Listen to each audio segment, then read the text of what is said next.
মাননীয় স্পিকার, আপনাকে ধন্যবাদ। আমি শ্রদ্ধা রেখেই বলতে চাই, মাননীয় সংসদ সদস্য বয়সে আমার বড়, তিনি মুক্তিযুদ্ধে তার অবদান সবকিছুই বলেছেন, কিন্তু নিজের অবদান বলতে গিয়ে আরেকজনের অবদানের উপরে হাতুড়ি পিটানোর অধিকার কাউকে দেওয়া হয় না। তিনি পার্সোনালি আমাকে হার্ট করেছেন।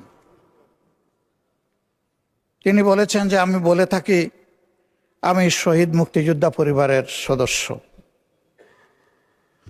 তাহলে ইনি এটাকে চ্যালেঞ্জ করছেন। 2 নম্বর, উনি বলেছেন কোনো মুক্তিযোদ্ধা কিংবা শহীদ মুক্তিযোদ্ধা পরিবারের কেউ জামাত ইসলামী করতে পারে না। তাহলে উনাকে জিজ্ঞেস করে করা লাগবে? এটি আমার নাগরিক অধিকার।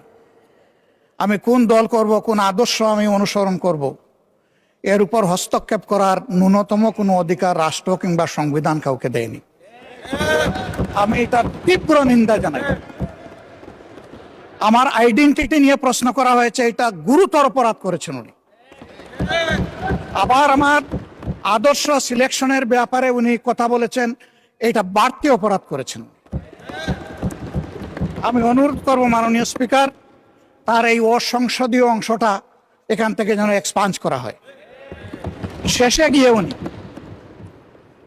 আমরা খোলা মনে এই সংসদকে ফাংশনিং করার জন্যে বর্তমান জ্বালানি অব্যবস্থাপনা সংকট যেটাই বলি, সেইটার ক্ষেত্রে আমরা এগিয়ে এসেছিলাম। খোলা মনে কথা বলেছি, নোটিশ নিয়ে আলোচনা হয়েছে এবং পরের দিন এসে মাননীয় প্রধানমন্ত্রী একটা প্রস্তাব দিয়েছেন, আমরা সাথে সাথে এটা গ্রহণ করেছি। তিনি এইটাকে শেষ পর্যন্ত কনক্লুশন টানলেন কি দিয়ে?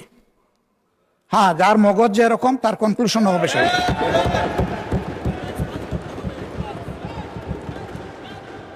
তার মতো একজন প্রবীণ ব্যক্তির কাছ থেকে, রাজনীতিবিদদের কাছ থেকে আমি এই ধরনের আচরণ আশা করিনি। আমরা এখানে প্রথম দিনই বলেছি ভালো কিছু শিখতে এসেছি।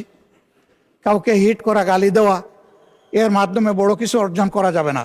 কিছু গোলাবাজি হতে পারে বড় জোর, কিন্তু তার চাইতে বেশি কিছু হবে না।